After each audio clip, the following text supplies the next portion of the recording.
I'm Scott McGinnis from Armsport Videos. Recently I traveled to Old Orchard Beach for the very first Slam on the Sand arm wrestling tournament hosted by Kurt Howgate of Maine State Arm Wrestling and the founder of the Northeast Arm Wrestling message board. While I was there, I sat down with Pete Milano, aka The Hater, and had a pretty colorful and frank discussion regarding all things arm wrestling. After I played the tapes back, there seemed to be some audio problems, so what I've had to do is boost the audio signal as much as I could so you'd be able to hear what Pete had to say. So before you play the next part of the clip, it'd be a good idea to turn your speakers up a little bit louder, or as loud as they can go, so that you can hear what Pete has to say. I'll let you be the judge. So sit back, relax, and hopefully you enjoy this conversation with Pete Milano. I'm Scott McGinnis from Armsport Videos. Thanks very much.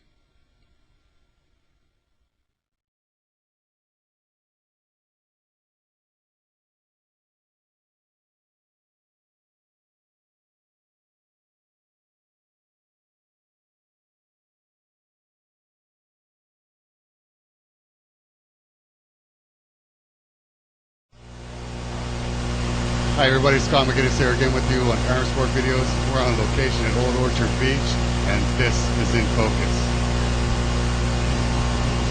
Alright, hi folks, Scott McGinnis here. As you can see beside me, I had Pete Milano, aka from the Northeast board, The Hater, has agreed to sit down and have a little chat about arm wrestling today with us. Hi Pete, how you doing? I'm doing good, Scott. Good, I appreciate you sitting down and doing this. That means a lot to me, and hopefully we'll be entertaining for the folks out there. You don't get to look at my questions yet. Oh, man. We're just going to spring some stuff on you and just get some reactions. Like I've told people before, I'm not an interviewer. I just want to have a conversation about arm wrestling. Yeah, definitely. Get your take on some things. And first, what I want you to tell us about is what first interested you in arm wrestling as an arm wrestler? Now or when I started? When you first started. Arm wrestling. So did you do this as a kid? And then? Oh, of course. I did it as a kid. I was fairly decent at it, at high school and, in the arcades or whatever. And, yeah, it was just basically arm wrestling. I didn't even know it existed. I mean, of course I saw the movie. Yeah. And I thought, oh, how cool would that be if it actually existed? But, So now what about organized arm wrestling? Where did you first get involved with organized arm wrestling? February 25th, 2001, I went to an actual tournament. Okay, that's the first organized tournament you've been to? That I ever went to. So you've seen it before and thought it'd be cool to get into it? No, I found out it existed. A buddy of mine who was involved invited me to come out and watch him compete, and then I went there and I decided, they have like a beginner's novice class. Okay. So I signed up and went for it. Great, okay, so how did you do? I won 2 matches and I lost 2 matches. You know what, for your first tournament, that's not bad. It wasn't bad. I actually have the entire tournament on videotape, and every time I want to make fun of myself, I go watch the tape. Great, so what did you do after your first tournament? You got booked, you continued to arm wrestle? Oh, I definitely caught the bug. I hooked up with some people. I hooked up with James Benavidez and a couple other the local guys, including the guy that got me involved. So, okay, who was the guy that got you involved? Jeff Jeremiah. He was the one with the sport. But, yeah, I got hooked up with them, and then I started going to tournaments, as much as I could. Okay. I did horrible. Yeah. For a long time. I did better my first tournament than I did at the next 7. Really? Oh, it was horrible. I went to so many tournaments, and it took like 8-9 months, and then I finally got a tournament. Okay, I know what I tell you. So I arm wrestle a little bit. Some people know, some people don't. It took me 9 tournaments to get my first win. My first match I got that out of the gates, and then it took me 8 months to get another win. So you're kicking my ass right out of the gate, right? Oh, you got well, 2 and 2, right?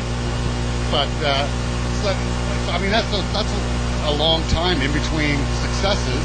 So what keeps you going? What kept you coming back at tournament after tournament? Well, I mean, after I got the first trophy, and I would go to these guys' houses to train, and I'd see, a zillion freaking trophies, and I'm like, man, I just want to have at least 1 more, maybe 2. And I'm talking to my wife, and she's like, "Are you gonna quit? Is it over now?" Because she saw the addictiveness to it.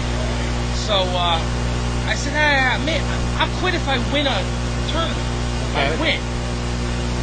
So I can see sabotage coming here. Yeah, a month later, after my first trophy, which was third place, I actually won my novice event, and I won an overall trophy. So now I got 3 trophies. Okay. So now I'm like, well, wait a minute. Okay. Then I found out about this rule where if you win a novice, you have to clear the open class. Okay, yeah. So my next tournament the next month was an open class, and I think I won 1 match.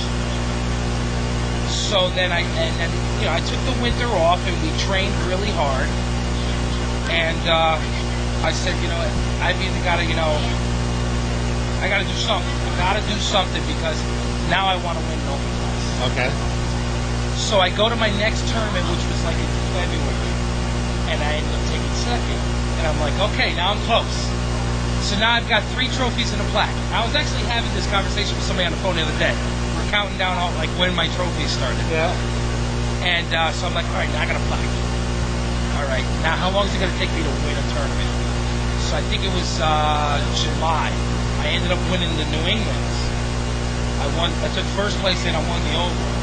Yeah. And I won money, so it was like, oh, now I've won everything. Now I win. So this is in the open class. You win first place in your open class, then you win the overall. Yeah, and I win all kinds of money. I figured, now I'm done. Well, just for curiosity's sake, so who was in your class at that tournament?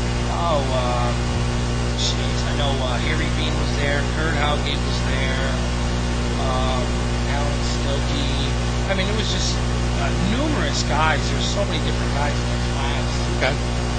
But yeah, it was just a good tournament. I mean, it was, a little over a year later, I finally made it. I got to what I wanted. Yeah. And then I wasn't done yet, though. No, because I had gained a couple of trophies coming up to that first place. So now I was at about 10. So I'm like, all right, now the entertainment center's starting to get a little full. So I'm like, all right, well, the wife's like, okay, now you've won your pro tournament. What do you think? I was like, well, I'm having fun. Let me keep doing this for a little bit. So then we ended in 2003, and I get a slight bicep tear, slight partial bicep tear. Is that because of arm wrestling? Yeah. Okay. Because we like to kill each other. Yeah. And so I was like, oh no. And she was there for it. And it was like, oh no.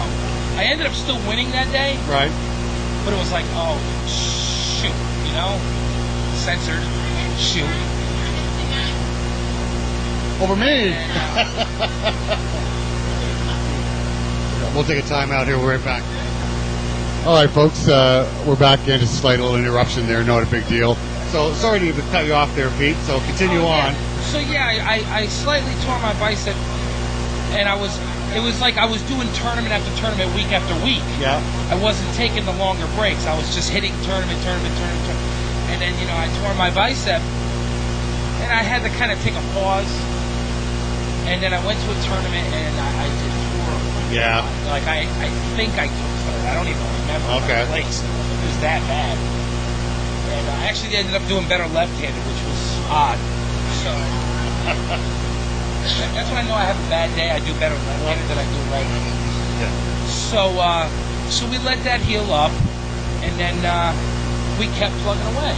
Here comes 04. I decided to go to my first nationals.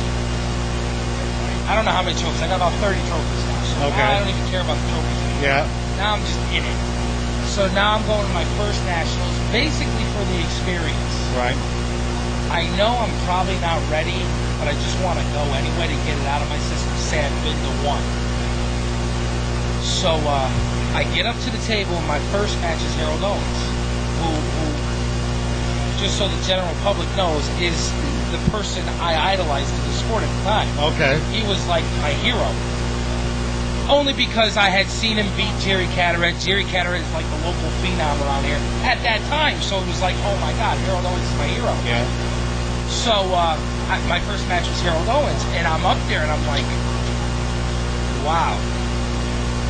And I lost. So now let me ask you this though. So did you lose that match before the go? Because is it in your head though? Yeah, that I mean, I got up Owens there.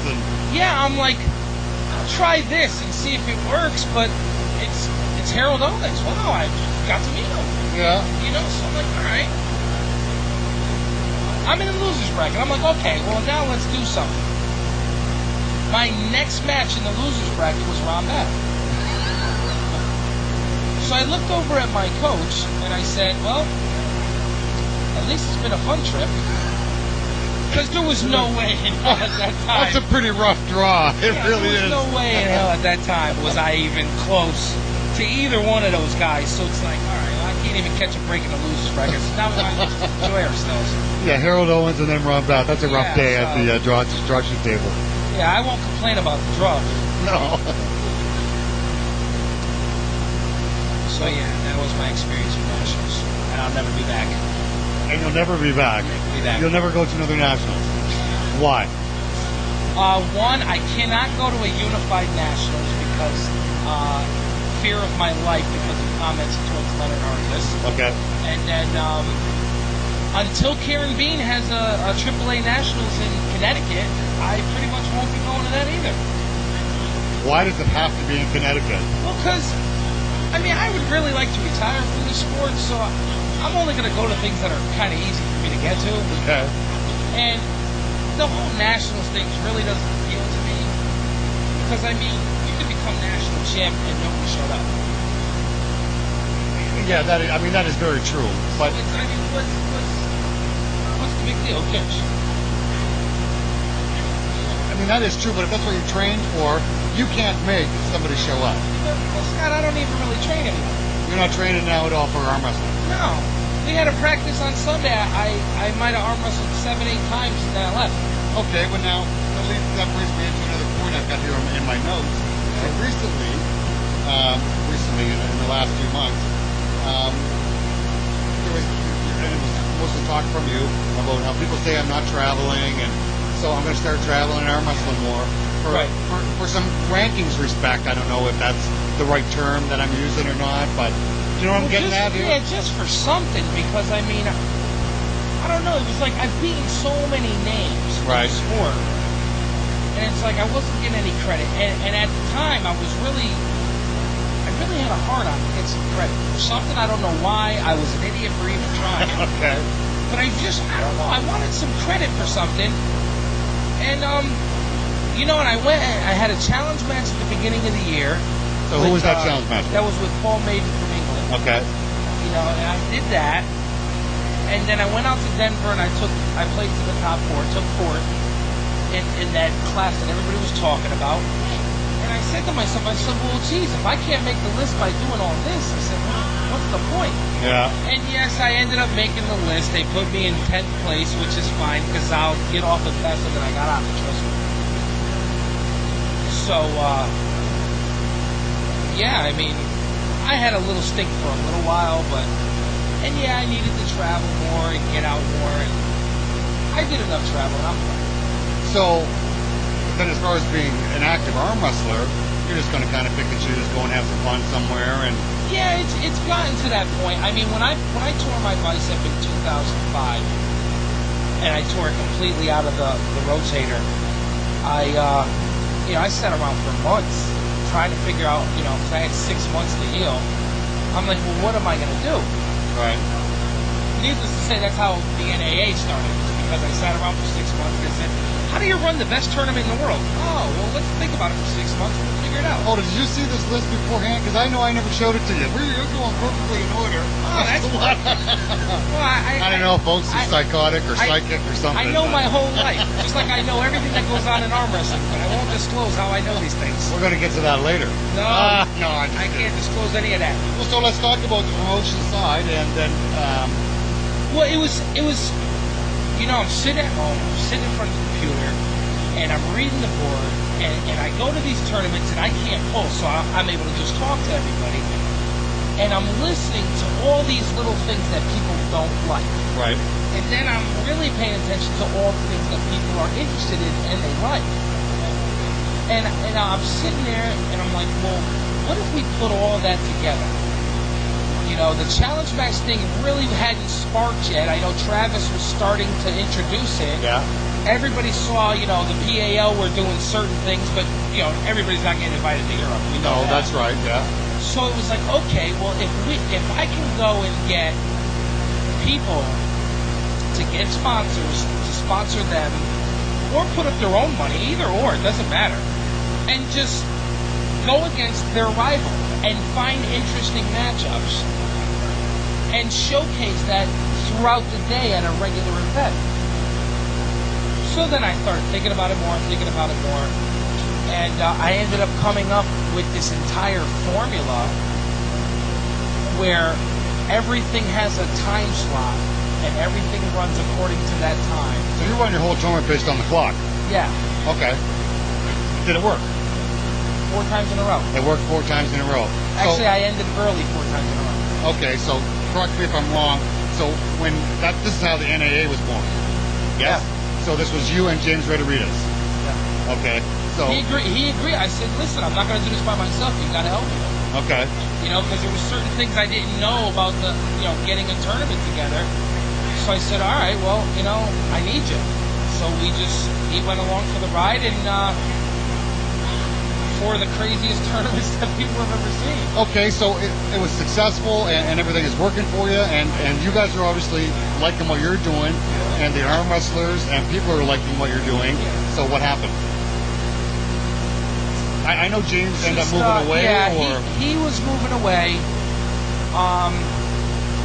The venue was, is a great venue. Okay. Absolutely beautiful venue. But there was a little bit of pushback because I was asking for a little bit more. Yeah. They didn't want to do it. I wanted to make the show a little bit bigger and better. And the last one just kind of fell apart. I mean, nobody will know how bad it fell apart. Yeah. But it really fell apart in the end. And, I had hoped that if I was to give away some of the best awards ever given away at a local event, that I would beat my highest number of entries. Okay. And it actually turned out being my lowest entry tournament. So that was the last tournament you had. That was the last Okay. one. And I mean, we gave away $150 jackets. Yeah. All embroidered, championship jackets. And I'm like, $20 will get you a $150 jacket. You won't come out and sign up for this? Yeah, you know what It though? don't make no sense. There's a lot of times though that a promoter, yourself, whoever, will put on a tournament and they bust their butt to bring stuff to the people, and people don't show. Yeah, people just don't want to show. I mean, I'm only in Maine because you asked me to come here and do an interview. I mean, I would be sitting home right now. Well, no, you know what, and I do appreciate that and the contacts that I've made coming to the Northeast, and so I feel more comfortable now. I call you on the phone and say, this is what I want to do, Pete. Kid, I'm going to come down, but you know what, I wasn't going to come unless you agreed, and there's some other things I wanted to do while I was here. Yeah. So, because I mean, this is actually, the first time I've ever been to Maine in my life. Okay, I've been to Maine before. I've never been to Old Orchard Beach before. This is great for me. Yeah, but I've never been here. For me, honestly, the hospitality I've been showing in Northeast has been great, and I felt very comfortable calling you on the phone and saying, this is what I'd like to do. Will you come up and do this? Well, I was going to say, I said before as a joke, the man sleeps with his telephone, I think. I swear to God, right? I honestly do. I mean, 7:30 yesterday morning, Michael Todd calls me up because he wanted to talk about some things. Yeah. And that's about as far as I'll get with what Michael Todd wants to talk about. Can I ask you later? Off camera, I'll let you know what Michael Todd wants to talk about. Okay. I could do a solo stand-up later on. No, Pete, I wouldn't do that. Okay, so... Okay, I'll let everybody know. Okay. If everybody watches this video, Michael Todd and myself and Jerry have been talking about him and Jerry Cataract doing $10,000 January 26th. Damn, really? And that's one of 10 matches that are going to happen that night. So, for people that don't know, and it has been announced, so I'm not busting anything open. Tournament. Will you go ahead? It's your There will be show. a return tournament to the Black Bear, January 26, 2008. I'll say the challenge matches represent North America. Outside of Michael Todd and Jerry, there's 9 other ones. North America will be represented. That's it. That's what I'm saying. I'll tell you what, folks. Stay tuned to the Northeast board, because you can bet your ass that he'll be posting stuff on the board. Some of it's going to eventually leak out. I mean, the list is actually in my pocket, so hopefully Scott doesn't pickpocket me. Yeah. Because they're all there on the phone. There you go. Okay. Scott may have to pickpocket him later on, but have pen and paper. We can write some stuff down. Great. Okay, so I mean that's great. So everybody knows that that's coming if they're reading the board, and chances are that most of the guys. Right, like I said, with Michael Todd and Jerry, that's in discussions right now. Because when I spoke with Jerry, he said no matter what he wanted to do with no less than 2 apiece. Michael Todd had expressed to me 7:30 in the morning, I might add, that he might go up near 5,000 apiece. So I mean, we're talking another super money match that's going to happen in the Northeast again. So definitely. It's crazy. Plus with the little hints you just given us, so you've got 9 other challenge matches going on that day, plus your regular open tournament. Plus, yes. We'll see what we can find out later on, folks, about who else is going to be about pulling. Well, but like I said, North America is being represented, and as it stands right now, I'll give you one more. Okay. Because I said North America, Tim Bresnan will be pulling Ryan Espy. Outstanding. Tim Bresnan. So okay. So there you go. There's 2. You can't get no more. If I keep talking, I may get 1 or 2 more out of him. I can't give you no more than that because I gotta keep quiet now because other guys might cancel. Okay. So what's the format on the challenge matches? 3 out of 5. 3 out of 5. Okay. And how we run it is challenge matches start at 1.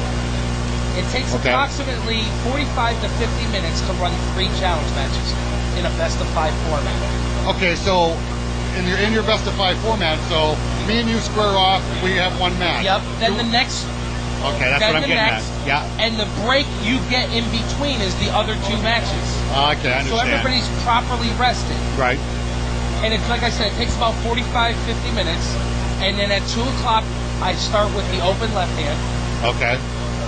From 2 to 4, I completely finish out the open left hand.